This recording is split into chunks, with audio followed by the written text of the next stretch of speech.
Hi, I'm Certified Nutrition Consultant Catherine with Foods That Heal You and Foods That Heal You CBD. And today I'm going to be talking about high blood pressure and 3 things that you can do to balance or reduce high blood pressure naturally. So I'm going to go through each one of these. High blood pressure actually can be very serious. It's called the silent killer, and that's because you may not feel symptoms in your body with high blood pressure, but chronic high blood pressure can be very serious and dangerous and can cause stroke, heart disease, and other very serious health conditions. So you definitely, if you have high blood pressure, you want to take it seriously and start implementing some of these things I'm going to be teaching here to help bring that down and balance it. You can do that naturally. The first thing is going to be diet. Now, a lot of people are already aware they need to avoid sodium when you have high blood pressure. But the problem is, it's not all, you can't throw all sodium into one category. We actually need sodium in our bodies to survive. We need unrefined salt though, unrefined sodium. And here's how you're gonna know that. When you buy salt, you're gonna see color in the salt if it's unrefined. People are running out and buying sea salt that's refined, okay, and it's all white. Well, if it's all white, there's no nutrients in it, and that is processed and it is refined. You don't want all white salt. That's the easiest way to determine. You want unrefined with color in it. You need that. Sodium brings nutrients into the cell. It's the refined salt that you want to avoid. The problem with refined salt is that it's in everything. If you're trying to avoid salt and you say, well, I don't add salt to my food.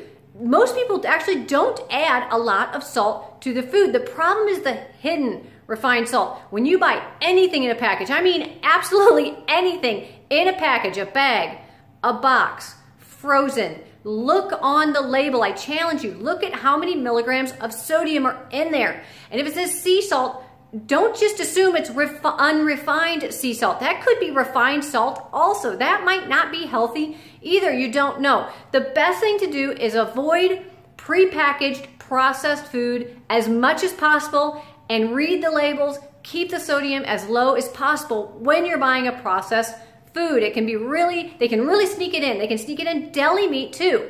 And then when you go out to eat, you might think, oh, well, a sub sandwich is a healthier choice, or a salad is a healthier choice. But I can almost guarantee you, you're getting at least 1,000 milligrams of refined salt that's going to increase inflammation, which is going to increase blood pressure. So the reason sodium can lead to high blood pressure is because it increases inflammation. It thickens your blood. So it increases inflammation. We want to decrease inflammation, and we want to reduce acidity. So you may have heard of the alkaline acid diet thing. Well, refined salt is going to be acidic and lead to acidosis in the body, which causes thick blood. So anti-inflammatory diet is going to be key. That's going to include unrefined sea salt. And I know I talked about salt here a lot, and that's because people are really confused about it. So I want to clear up that confusion about the salt. But I have in my Getting Started video series at foodsthathealyou.com. It's a free video series. I talk about and go into more detail about what an anti-inflammatory diet looks like. But my programs, my Foods That Heal book and my Detox program is all anti-inflammatory. It's very high plant-based with just a minimal amount of animal foods, because animal foods increase inflammation and they increase the acidity, which thickens the blood, and which I mentioned, thick blood is going to cause high blood pressure. A lot of sugar, a lot of processed foods, a lot of animal foods, those all increase inflammation, thicken the blood, lead to acidosis, raising your blood pressure. Then a couple other key things that you need to know about your diet is that you want high potassium. The reason you want high potassium foods like avocados, green leafy vegetables, lots of vegetables, is because that it's alkalizing, it reduces inflammation, but high potassium foods also will draw the waste out of the cell. So like when you eat a super high salt diet, you know you're swelled up, right? You're puffy. That's because the toxic waste and water is trapped in the cell. One way you can help get that out of the cell is high potassium rich foods. The standard American diet is out of balance. It's high in salt and low in potassium. We need to reverse that. We need a lower salt diet and a higher potassium diet. And the reason the standard American diet is so low in potassium is because you have to eat your vegetables, okay? And there's other solutions to help increase your vegetables and your antioxidants and all that, but you really do have to eat some vegetables if you're gonna be healthy. And then low sodium, which we talked about. So that covers diet. Let's go ahead and move on to stress so this video doesn't get to be way too long. It's already long. All right, so stress. Most people know that high blood pressure and stress go together, right?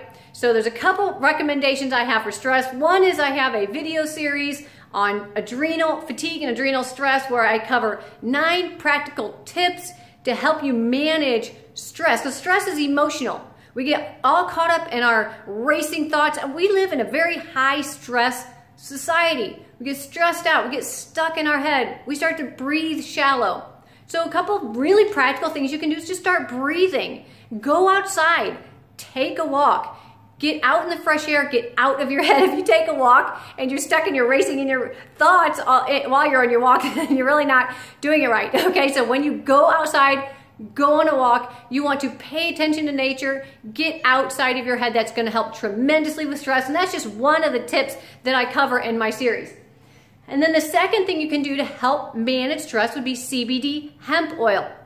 And I've had people reporting to me more and more that CBD is helping reduce their high blood pressure. So CBD oil can be a great tool as well. It's relaxing, it's anti-anxiety, and there's maybe 1 or 2 studies out there showing that it can reduce blood pressure. I will have one of those studies below this video with other links, but that's CBD oil.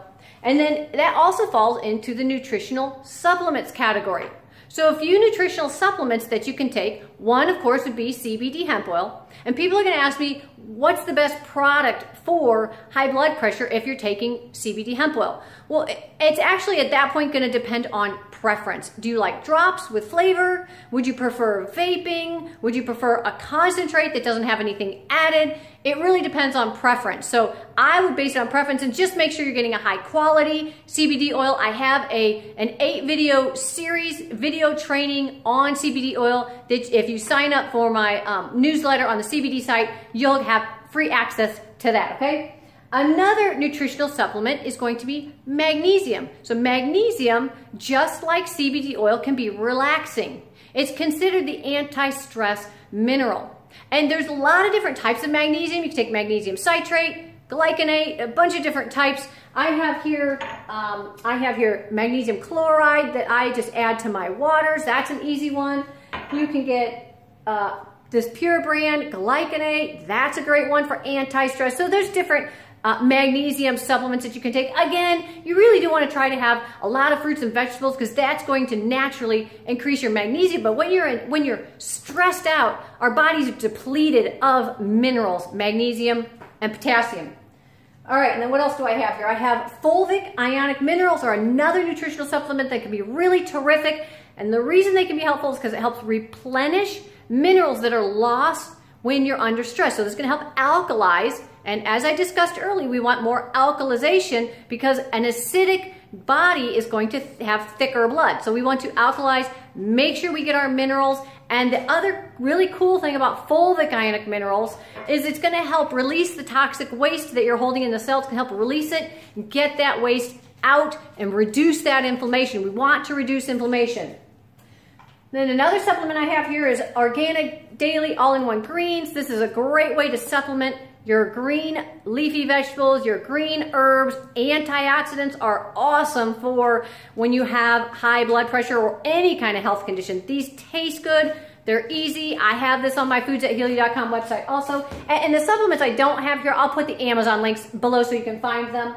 Here's another one, turmeric. This is great anti-inflammatory, great for the liver, reduces inflammation. It has black pepper in it, which you need with turmeric for the turmeric to actually absorb well. So this is on Amazon as well. And like I said, diet is always going to be the top priority. These are just a few additional nutritional supplements that can help, and they can do wonders at helping you, balance that high blood pressure and help you manage stress. So I hope this video is helpful. If you have any questions, please email me at Catherine@foodsthathealyou.com. Check out our Facebook group, community. I'm gonna have links below this video where you can shop, the Amazon links, the study, and I'll try to write a blog post covering this as well so you have some of it in writing as well. All right, thanks for watching, you guys, and have a wonderful day.